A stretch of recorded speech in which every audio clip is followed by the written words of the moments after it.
With every new set of Disney Lorcana, there comes a bunch of little gems that we often miss in during the original set reviews. Now, this time, obviously, similar to Azurite Sea, we got dumped with a bunch of new cards for Disney Lorcana all in 1 week. 204 cards in like 9 days, which that's insane. It's a lot, and it's really hard to uncover every single card that truly might be metagame worthy. In today's video, we're going to be talking about the hidden gems, or, if we took a stroll into the Cave of Wonders, maybe the diamond in the rough. I know, I tried, guys. I'm sorry. But in all honesty, looking forward to really breaking down some of the cards that you might have missed in your initial reviews. Let's get into them.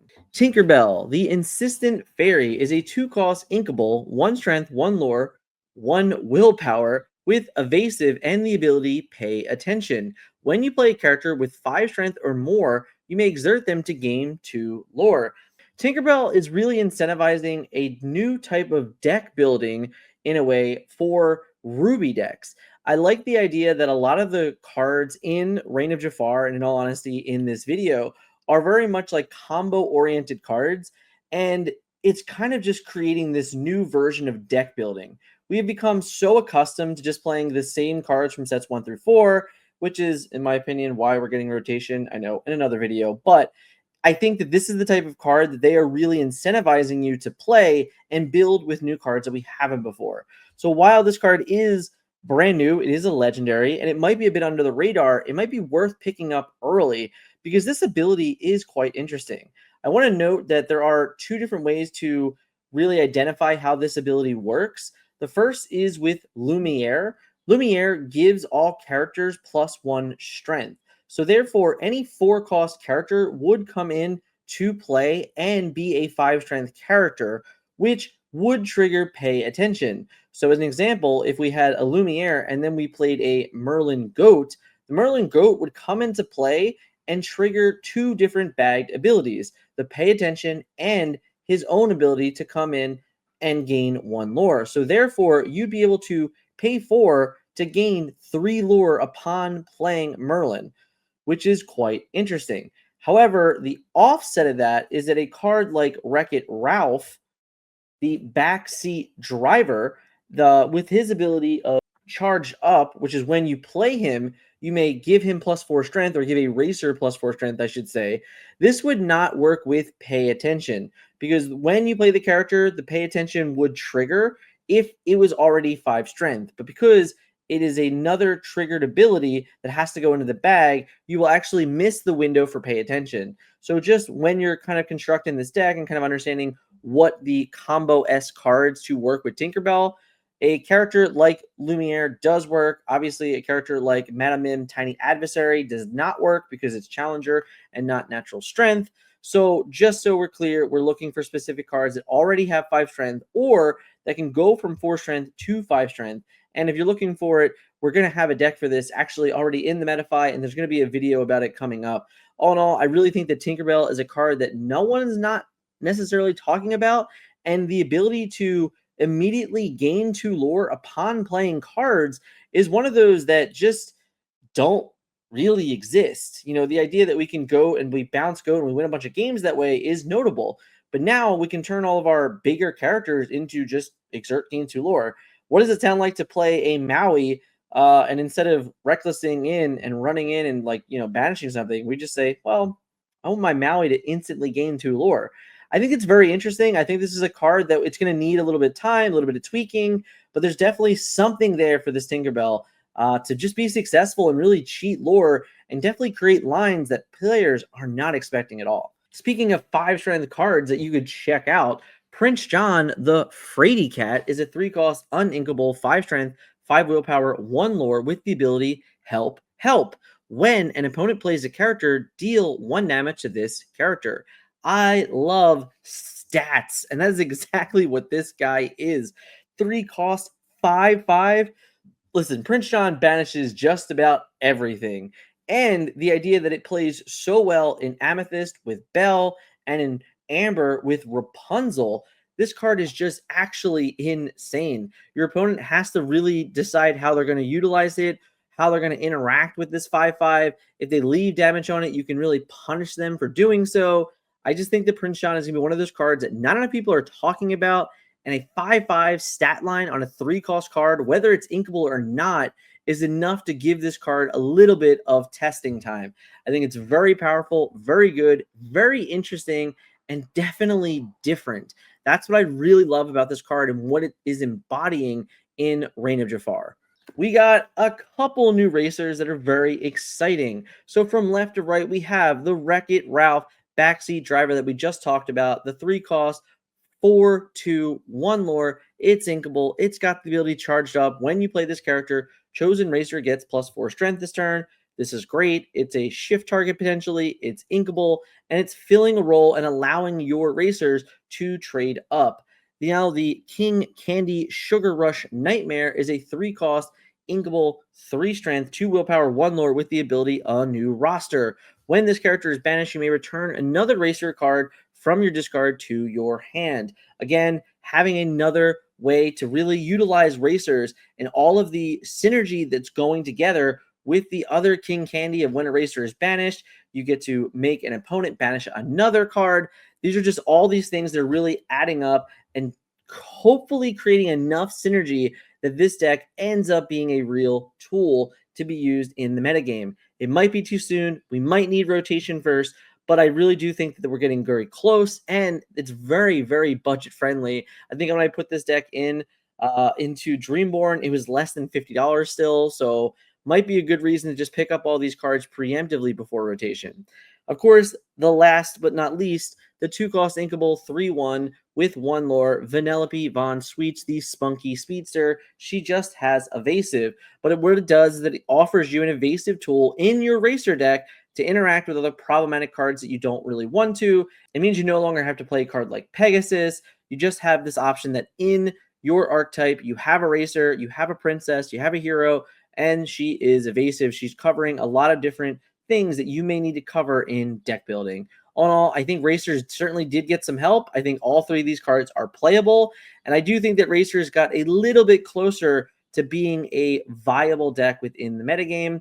Still might be too early, but it's definitely a deck that I would keep on my radar as we approach set 9 and Fables, but I really wanted to make sure they got in there now because I do think that these cards might not be today, might not be tomorrow, but it will be in the future that these cards we will be sitting across from them and seeing them on the battlefield. Raya, the Infiltration Expert, is a 6-cost inkable, 5 strength, 5 willpower with 2 lore and the ability Unconventional Tactics. When this character quests, you may pay 2 to ready another chosen character. Now, her by herself is very interesting. It has the ability to ready up certain great lore gaining characters, but it also has the innate ability to be an almost infinite combo or a very big lore combo with the second Raya. So the idea that the two of them can bounce off one another is quite interesting and just enable this turret mode of ways to gaining lore on a very nice stat stick. But I really think what this card does is represents different ways to really go over the top and win games. This might be another card that it could be too soon, and it might not be enough of a reason to just play it yet.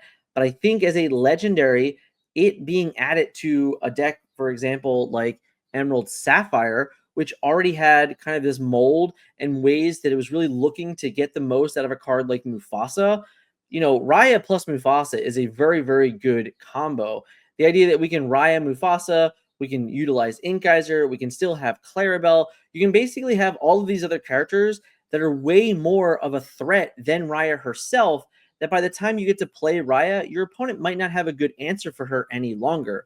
I think this is a card that definitely got some hype. Anytime you look at a card that reads ready another chosen character and there's no restrictions, there's not that they can't challenge, there's not they can't quest. Like, no, we get to just do whatever we want to again with the same character that we just readied. I think anytime you have a card like that and it's inkable, it's certainly a card that we need to consider in deck building moving forward. Don't forget these dogs. While Lady and the Tramp have come out and we've seen some phenomenal cards that were getting included in Trainer Dog, I feel like there's a couple that we need to remember as well. The new Tramp Observant Guardian is a 3-cost inkable, 3 strength, 3 willpower, 1 lore with the ability How Do I Get In? When you play this character, chosen character gains ward until the start of your next turn. What I really kind of compared this card before when I was live reacting to it was a Pete Games referee. The idea that this card can by itself protect your other combo piece is a big deal. And I think that's kind of the theme of this set is that Raya Jafar is giving us a bunch of new pieces to work with and figure out, get that puzzle going. How do we solve them? There's a lot to be looked at, and this is another card that really does protect your best cards. So a card like Raya is very important. A card like Mufasa is very important. We've seen in the past Sapphire Steel wheel decks go Pete Ariel. That way you can protect your treasure collector. You can all of a sudden just combo off. This is doing a very similar thing, but now it's utilizing Emerald as a way to do it. I think it's a card and it's a combo piece that has all the right stats. It is inkable and it has an ability that does make a difference. It's certainly a card that I think we're going to see show up more and more in Emerald strategies moving forward. The other card is Jock, 4 cost, inkable, 3 strength, 4 willpower, and 1 lore with the ability Voice of Experience. When you play this character, if you have 3 or more other characters in play, gain 2 lore. That's right, the attentive uncle here is just having this ability that when you're wide, which the Turner Dogs decks certainly want to do, you now get to play it and immediately gain 2 lore. It also has the reverse stats of Merlin Goat. So the idea that when you play it immediately, when the board is in your favor, you get to just gain 2 lore is phenomenal.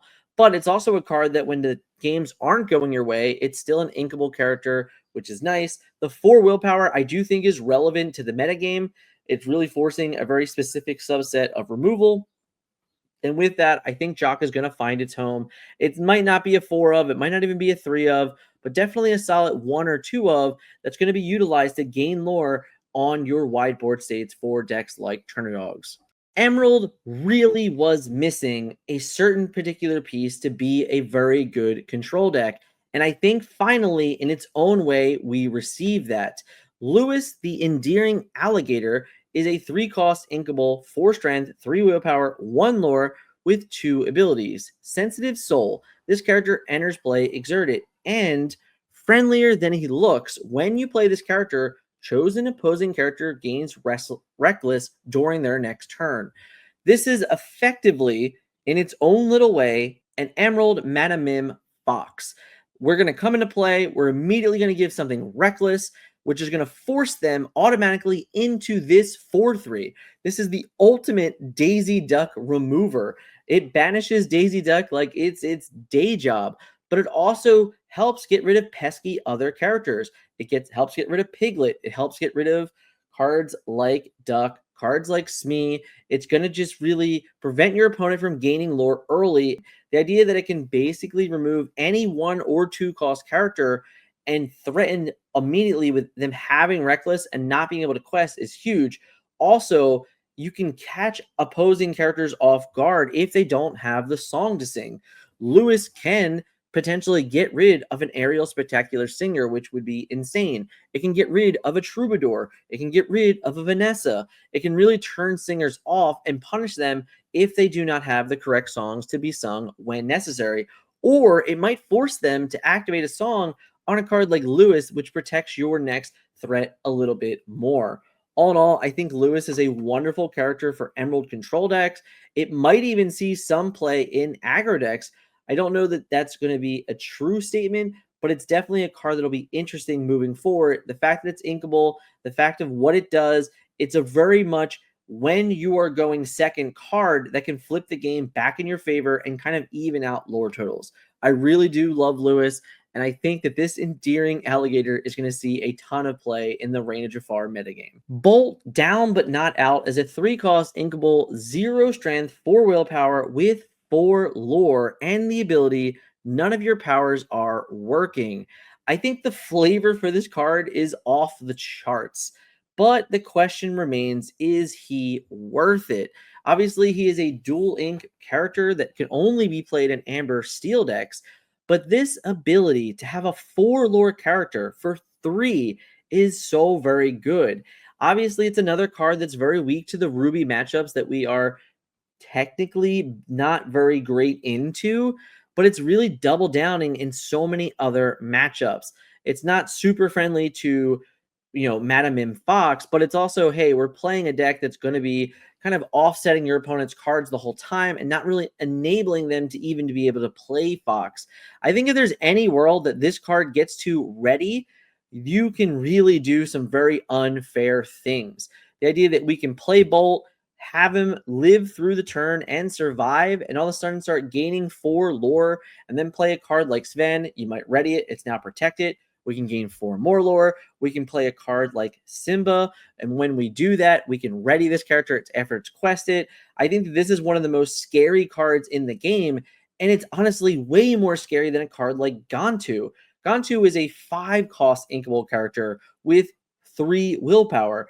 This is a 3-cost inkable character with 4 willpower, which is only really weak into Ruby decks.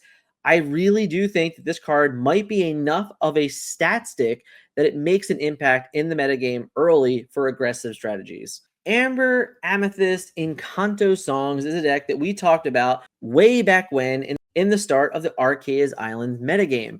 It finally got some of the payoffs that we truly needed, but are they too expensive? The 6-cost inkable Ama Madrigal, the Accepting Grandmother, is a 6-cost inkable 5 strength, 5 willpower with 2 lore with the ability The Miracle Is You. Once during your turn, whenever one or more of your characters sings a song, you may ready those characters. And then Bruno Madrigal, the 7-cost uninkable Singing Seer, who is a 3/7, 2 lore with Shift 5 and the ability Bright Future. When this character sings a song, you may draw a card for each character you have in play. We were really looking for the ways to truly go off and utilize the characters that Arceus Island gave to us in the form of the Encanto singers. This is finally those payoffs. But are they too expensive? Can we rely? Well, I do think that there is a world that these cards are too expensive, but they really do incite one of the songs of the past, Zero to Hero. Zero to Hero is a 2-cost uninkable amber song that reads, count the number of characters you have in play. You pay that amount less for the next character you play this turn. So the idea that we can very easily put an Alma into play or a Bruno into play for cheap is very nice, because all of a sudden we can start singing up big songs for Fantastic Magical and then instantly protect our cards by readying them.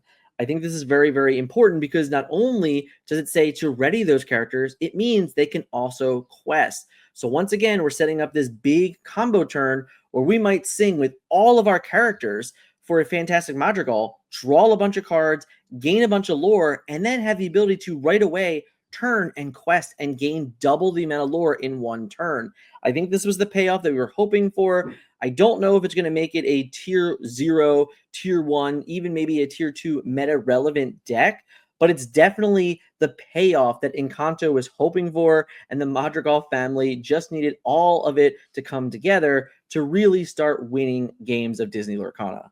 Heuy, the reliable leader, is the 2-cost inkable, 2 strength, 3 willpower, 1 lore, and the ability I Know the Way. Whenever this character quests, you may pay 1 less for the next character you play this turn. Obviously, that we've had several of these cards in the past, such as Pluto, such as Doc, and these abilities to quest and then make characters cost less. But this is effectively Lantern on a character with lore, with honestly good stats for what it cost. I'm very shocked that this card is not a 2/1 or a 2/2. The idea that it is a 2/3 and it can survive a Let the Storm Rage On or a Fire the Cannons is pretty big, because gaining the lore and moving your game further is a big deal for a lot of the decks that are focused around Lantern. So the idea that we have this character that can actually do both is pretty phenomenal. The questions that I start asking is, what can now Amber decks do with a turn 2 cost ramp that's similar to Tipo? Obviously, Sapphire decks have been doing it for a while, putting a Tipo into play and then playing a 4 cost on turn 3. So now that we can do this in our Amber decks, what are we going to be doing? How do we utilize this card to the fullest? All in all, I think this is a very nice addition to the game. I think it gives a nice little credence to playing more Lantern-esque decks and versions of Amber decks. And I think this is a card that will certainly see play in the immediate future as people are trying to figure out what the best ways are to combat the Reign of Jafar metagame. Lumiere Fired Up is a 5-cost inkable, 4 strength, 3 willpower, 2 lore with 3 abilities. It has Shift 3, Evasive, and Sacre Bleu. When one of your items is banished, this character gains +1 lore this turn. Obviously, when this card first came out, it had Evasive and Ward. Wow, what a mistake that would have been. Thankfully, that is not the card that we got because, oh my goodness, I couldn't even fathom having this type of an ability on a card that had Ward. So while it is obviously way more vulnerable now that it does not have Ward, I still think this card is very interesting, and I still think this is a key reason why we didn't lose Popsicle. The idea that this card can come out on turn 3, we can banish our Popsicle, immediately quest for 3 with a 4/3 evasive character is a pretty big deal. The idea that we can also double down later and combo with other cards is very nice. I think that this is a really nice addition to the item deck. And one of the biggest problems with the item decks was just being able to get lore early. This is definitely representing a way for you to do that, to making your combo out turns easier later. But it's also adding a potential combo out card to your deck, which I think is very, very interesting as well. All in all, I'm very excited to see what Lumiere does and if it can push the Ruby Sapphire items deck even further. A couple new toys for Tamatoa decks. The Jeweled Collar is a 2-cost inkable Emerald Sapphire item with the ability Welcome Extravagance. Whenever one of your characters is challenged, you may put the top card of your deck into your inkwell face down and exert it.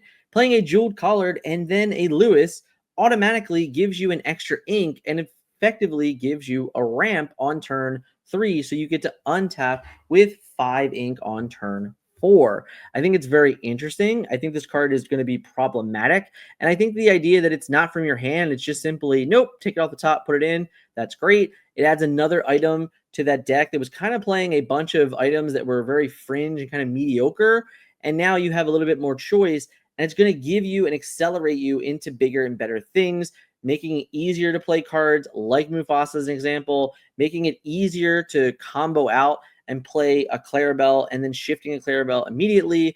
I just think this card is doing a lot, and the idea that it finally is giving payoff to Reckless is another big deal as well. I think Jewel Collared is a card that we will see play in the metagame shortly. The other card here is probably one of the standouts for me and definitely a hidden gem that I can't believe more aren't talking about. Ice Spikes is a 2-cost inkable Amethyst Sapphire item with 2 abilities. The first is Hold Still. When you play this item, exert chosen opposing character, and the second is It's Stuck. Exert this and pay 1 to exert chosen item it can't ready at the start of its next turn. I don't really care one bit for the ability I'm Stuck. This is all about Hold Still. The 2-cost inkable ability, honestly, with removing the strings of the talkative puppet itself, is quite interesting. This is a card that basically through the course of history in Disney Lorcana, we didn't have an inkable way to exert cards so early. We had Talkative Puppet, we had Deep Freeze, we had that Anna, the 3-cost 1/4 that you come in. So many different uninkable ways. Now we officially have an inkable way to do it. And what this really does is allow you to double down and play more Elsa Fifth Spirits in your deck in a way. Because that's really how Sapphire Amethyst wins its games. It's by eventually taking over the board and having a bunch of widespread damage throughout, and then utilizing cards like Elsa and the Madame Mim package to consistently bounce and just prevent your opponent from ever winning the game. This is another item that we get to play that does it for much cheaper to kind of like fluent our turns a little bit better. It also gives us another reason to play Tamatoa, which we already kind of wanted to do. It gives us another reason to play Belle, which we already wanted to do. So now we have a new item that's, really complementing the Belle that we were already playing.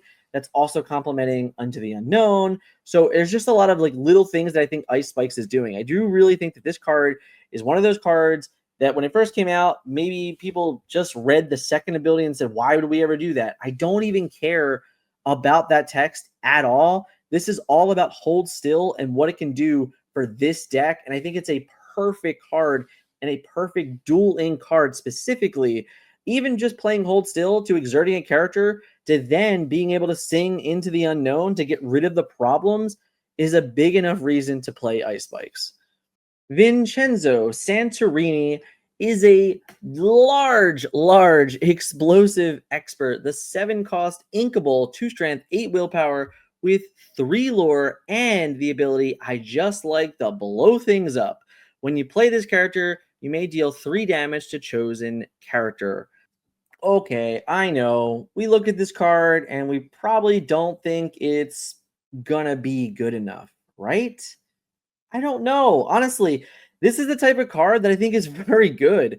The ability to come into play and effectively bolt something is very powerful. The idea that this is an 8 willpower card with 3 lore and it's inkable, that's very hard to come by. I think this is another one of those cards that maybe it benefits from rotation a little bit too much because it's just a little under the power level of sets 1 through 4. But I do think that there's a good chance that Sapphire Steel might like this deck. Like you might like this card enough to include it. It's like it's not Arthur, because Arthur's ability is a little bit more powerful than this card in a big way, but this card is inkable. So if we're looking for some inkable replacements, if we're looking to remove some uninkables from our deck, then I think that this is a good choice. And this ability is strong. I mean, like the idea that we can literally do 3 damage to a character in this point in the game, we're playing off the top very often. The ability to come in and just do 3 damage to something could be enough to either A, remove the character your opponent just played, or B, finish off a character that had damage on it. And then on top of that, you still have a 3 lore character. I'm really hopeful that this card sees play in Mufasa decks. I'm hopeful that it sees play in Sapphire Steel. I don't know if we can go in any of the other directions confidently, but I definitely think that there is a home for this explosive expert. So there you have it, some of the hidden gems of Raya Jafar. If you haven't yet, definitely hit me up below. Let me know what cards you think I might have missed and are hidden gems. This is a really exciting set. I do think that there's a little bit more to the set than meets the eye, and it's going to be really interesting to see how the metagame develops in the first few weeks. There's so many big Disney Lorcana tournaments that start. You have the SSG and their tournament, CCS, Safari Zone, the Encounter. That's like 4 pretty large tournaments that are in just North America that will really set the bar for the metagame for our side. And then I'm sure there's also European things that haven't been announced yet or haven't seen yet. And we're going to see all these different impactful things and all the hidden gems that people are going to find. Thank you so much for watching today. If you haven't yet, check out our best cards video here.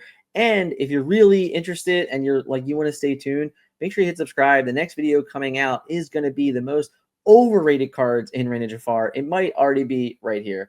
Thank you guys so much for watching today. Make sure you hit that like button, share with your friends, and we'll catch you in the next video.